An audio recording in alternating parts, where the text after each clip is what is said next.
Good afternoon, students. Are you hearing my voice? Okay.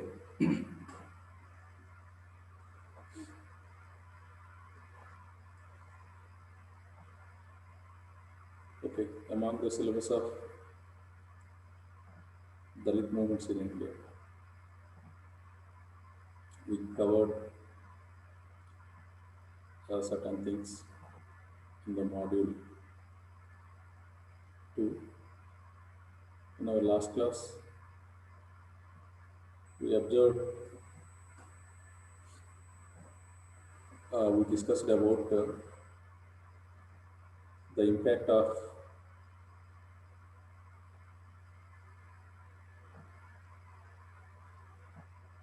not impact, we discussed about the factors which are responsible for Dalit movements in colonial India. Today, we are going to see certain other things which have happened during the colonial India. One among the reason who mobilized Dalits basically in India within the modern period, mainly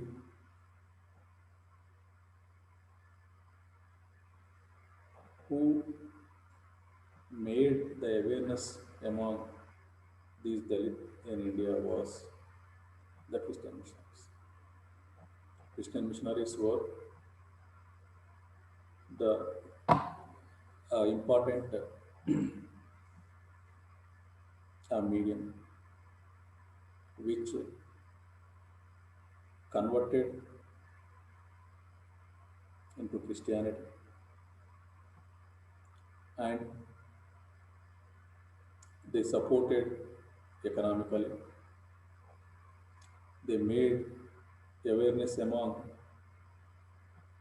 the Indian lower class towards their equality. And the Christian missionaries, which abolished the superstitions and blind beliefs among the lower sections of Indian society. These Christian missionaries shows a great impact on the Indian Dalits or the lower classes towards their equality, to fight against unequal society in India. And they provided certain economical opportunities. They provided a English education to the lower class, that too yet free of cost. They also provided certain basic amenities to the Indian lower sections, so that all the lower sections, particularly the untouchables, were attracted towards the Christian missionaries. So you see how they were mobilized, how they attracted. Okay, so this started with the conversion of these Hindu and other religion lower classes to the Christianity. Okay, so the conversion taken place as a movement. Okay, so the conversion movement established a specific form of relationship between Dalit and Christian missionaries. This relationship can be identified as a contact. Okay, so Dalits who were historically oppressed and were under constant subjugation, and the missionaries who came with a different set of values came into contact with each other. This perspective helps to map the relationship between Christian missionaries and Dalits and how they were constituted in and by their relations to each other. The missionaries was a white man coming from the same community which was ruling the country. There was a connection between the British Empire and Christian missionaries. Missionaries association with the colonial officials made their evangelizing work easy. They secured protection from the colonial administration and the state paid for their work. Missionaries could do what they did and could have some levels of impact because of the empire. However, there were times when they had conflicts and ideological chess with the colonial government. A missionary would tour village to preach the gospel. During the village visit, people were astonished to see and they regarded as a white angel. This might be because of the dress, color, language, and mode of living of the missionary. Further, the missionaries had access to power. They was accessible for them and had compassion towards them. Missionaries, as the readers of Bible, were sympathetic to the conditions of existence of Dalits. The Bible understanding was that of all human beings were equal before God and all of them were created in the image of God. The humanitarian worldview of missionaries, which was rooted in the religious conception of the dignity of man, compelled them to seriously acknowledge the social discrimination and inherited inequality of Dalits. The other reason for this was the background of missionaries. They came from the modern world with modern ideas and perspectives influenced by the notions of rationality, equality, liberty, and fraternity. In addition to this, several decades earlier, Protestant missionaries worked for the liberation of the slaves. They played a prominent role in the worldwide anti slavery movement, which resulted in the Slave Trade Act of 1807. This enabled the missionaries to apprehend the denial of freedom, justice, and rights to the Dalit or lower class. Missionaries were sympathetic towards the Dalit not because of they came to help them, but they came from a different world. Okay, in the ongoing relationship between missionaries and Dalit, the various activities were carried. Okay, so when see a certain social space which you find in the village. So the social structure of a village in India was such that it was inscribed with a Hindu caste with all the features ordained by Manu. Okay, so according to Manu. The village had two types of the people live. One is Savarnas and the Avarnas. Savarnas has a well-built houses. Avarnas has a huts. Okay, so these Savarna houses and Avarna huts separated by a distance. The Brahminical Hindu caste society did not allow these lower classes to live in the village among the Savarna houses. Okay, so in order to avoid pollution from the untouchables, even through wind, they were not regarded as a part of village. They lived in a ghetto, a separate place on the outskirts of the village, called as Palam or Gur.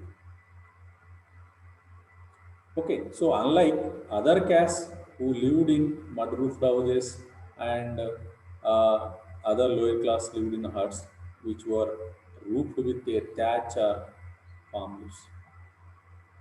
So therefore, the Dalit localities were considered by village people as impure and polluted. So the people in the village to avoid the visiting such uh, Dalit localities. However, missionaries who were considered by the village people as a powerful and superior to them visited those Dalit localities, stayed there and interacted with Dalits. Furthermore, they changed this space into a locus of sociality where new spaces of public gathering such as churches and schools were introduced. This new speciality was location of social transformation. Okay, this is the first step which is followed by the Christian missionaries. When you see such a social interaction, it is significant to explore the social interaction of missionaries with the Dalit or the lower classes. This interaction was characterized as one between the white angel and the untouchables, between the powerful and the powerless. This encounter was very significant in the life of Dalits, as it might be the first time in their life that an outsider was interacting with them. Missionaries saw Dalit as a human beings with body, soul, feelings, and emotions. Unlike dominant castes who saw them as an instrument of the toy, by interacting with Dalit, the missionaries broke the prevailing notion that Dalits were untouchables and their presence was polluted. In their interaction, the missionaries told the Dalit that you are the child of the God. You made you and cares for you and seeks to save you. Till then, Dalit were told by Hindu society that they were cursed people, untouchables, and chandalas, and hence they were incapable of worshipping God. The missionaries, on the other hand, were telling them that they were children of the God. They too were created by God and that God takes care of them. Okay, these words appealing and enlightening the Dalits, other lower classes. When you see the act of touching, okay, so the another significant element that was involved in the relationship between the missionaries and the Dalits was the act of touch. Okay, so the touch has a deep significance in Christianity. This discourse on untouchability is articulated around the idea of touch. The Hindu way of life, which was codified by Manu, conditioned the minds of Dalits to believe that it was a grave sin if they touch caste Hindus. Further, according to the Manu's laws, caste Hindus touching untouchables was considered as a sin. The Dalit individual's body was considered and treated by caste society as untouchable, unclean, and polluted. It was not just the body of the untouchable, not touch the okay, uh, considered treated by caste society as untouchable, unclean, um, unclean and polluted. Was not body was considered and treated body of the untouchable. Even their shadow was regarded as impure. Therefore, they were required to walk in the village only during specific times. Most of the time, they were restricted to remain in their kudems or their own localities. Okay, so the impossibility of physical closeness performed through the taboo of the shadow of untouchables removed the potentiality of the human beings ever touching each other. Therefore, the real and reflected real is body and reflected is shadow were unfolded in the politics of inhalating untouchables from receiving love and accept from the Christian missionaries. Okay, so that is also a important aspect that is touching. And one more is the missionaries telling Dalit that their bodies were touchable was beyond the imagination of Dalit. It could be argued that touch of a missionaries provided comfort, empowerment, acknowledgement, and affirmation of humanity to Dalits. Okay, so another important point is interdict. So the interaction between the missionaries and Dalits was brought even closer through the act of sharing a common meal. A common meal draws people together and gives them a sense of community. The Brahmanical Hindu social order and its culture prohibited interdining, particularly sharing food with Dalit communities. Hindus regarded that interdining was a offensive to their beliefs and doctrines, which they consider as sacred. It is widely believed that eating food prepared by Dalits and eating food with them polluted the dominant caste people. It was not only the body and presence of Dalit which was regarded as a pollutant. Even the food cooked by the Dalits was stigmatized as a impure and polluted. It was in the context that the significance of the of the practice of entertaining with Dalits becomes even more evident. Missionaries shared meal with the Dalit converts with their thatched huts. So when the white man's visited these thatched huts of untouchables or Dalits. These untouchables and Dalits were offering a certain food which they prepared they, by their own. They, the white men, uh, the, the white men, they are very eagerly eating or taking that food. So this is also a important thing how these Dalits are untouchables, which are close to the Christian missionaries, basically. Okay, so one more thing is the emergence of school and a church. After conversion, the little thatched huts emerged into a certain uh, uh, uh, emerged in every Dalit locality. During the fieldwork, Dalits said that their thatched hut was that their uh, uh, uh, their school and temple. This was a school and a church, both at the same time, school by day and church by night. The school and temple were public spaces. Okay, so in the traditional village system, the caste played a significant role in gaining access to these public places. Dalits were denied their right to access these spaces. However, the public sphere was formed around spaces such as churches and schools in the Dalit localities. Dalit children gathered in the school in washed and clean dresses because here the dresses also provided by these Christian missionaries only. Okay.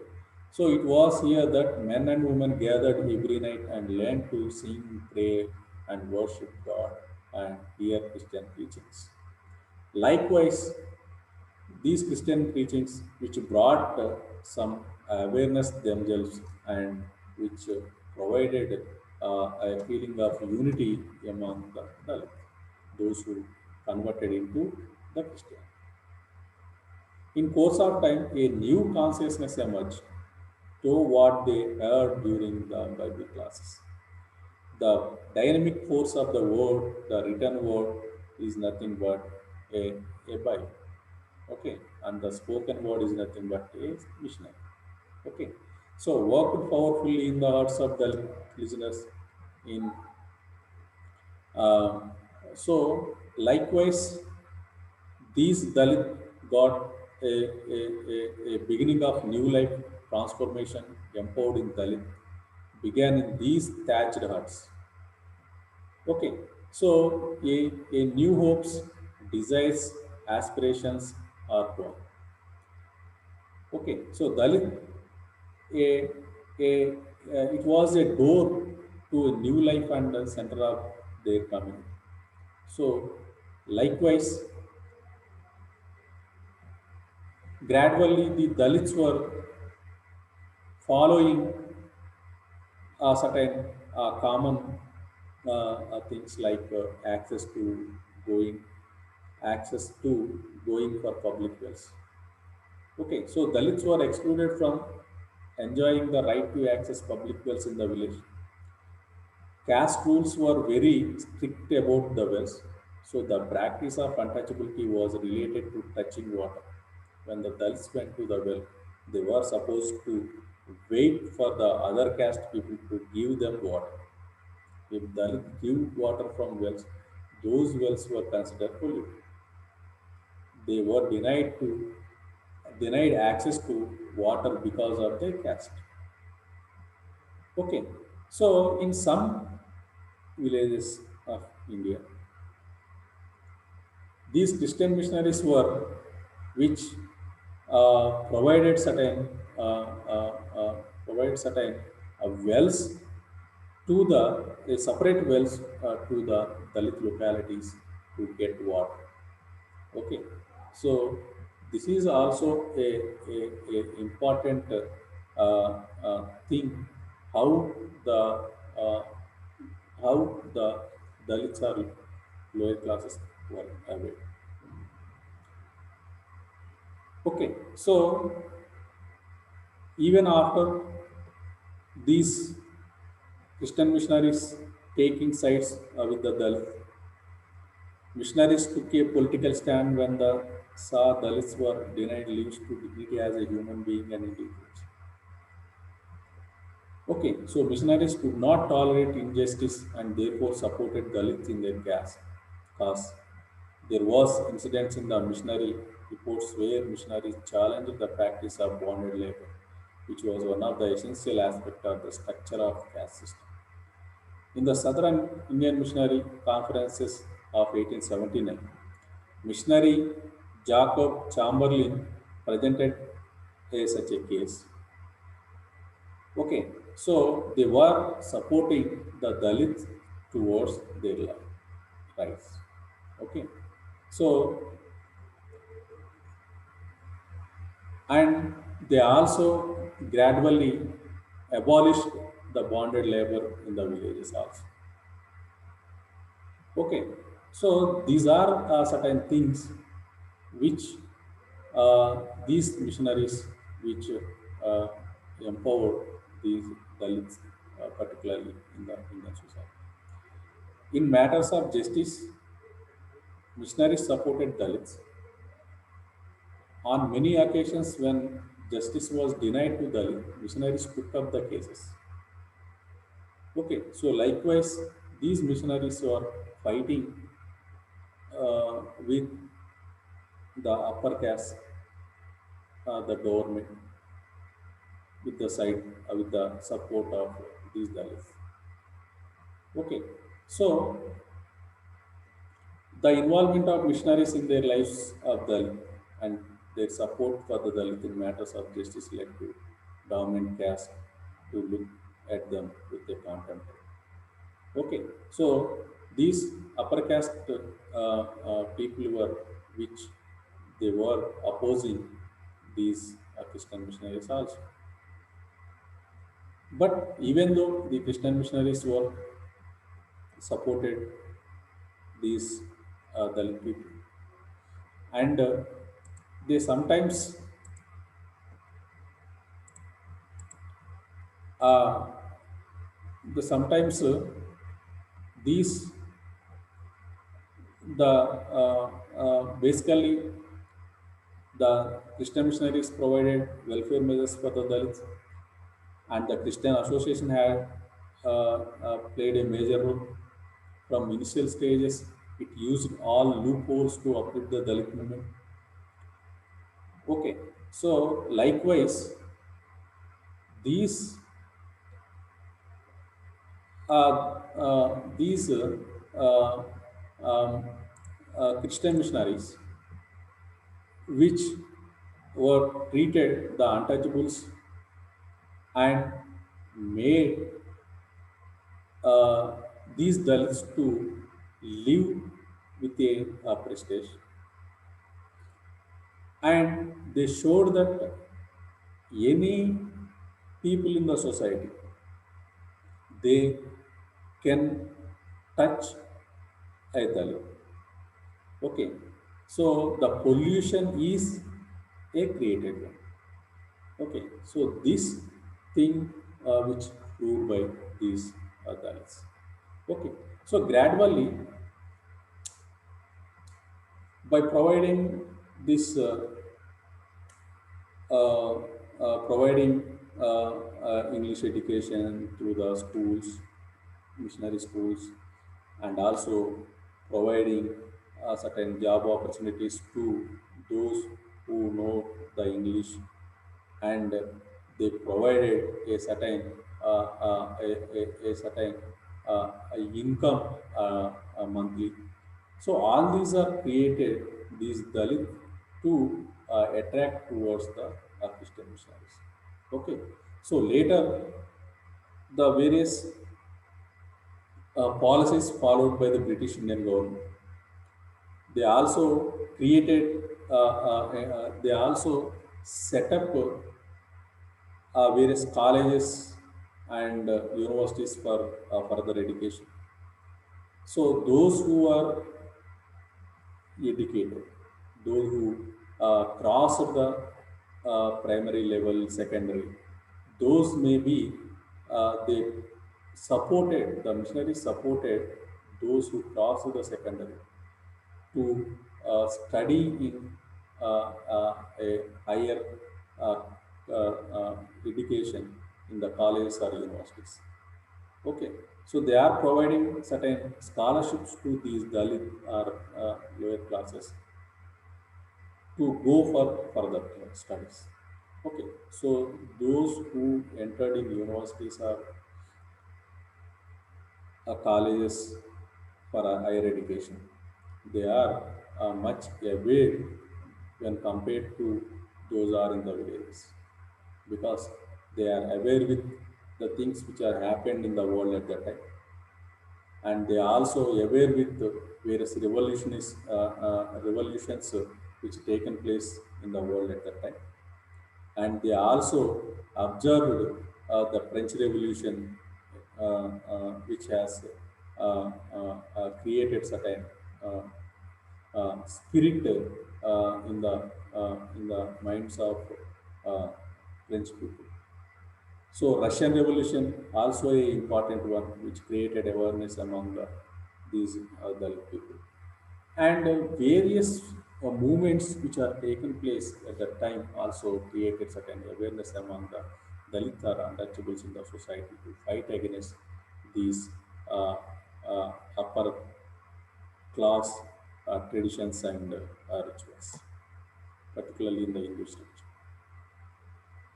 So at the same time, there is a important movement also similarly taken place. It's nothing but national movement.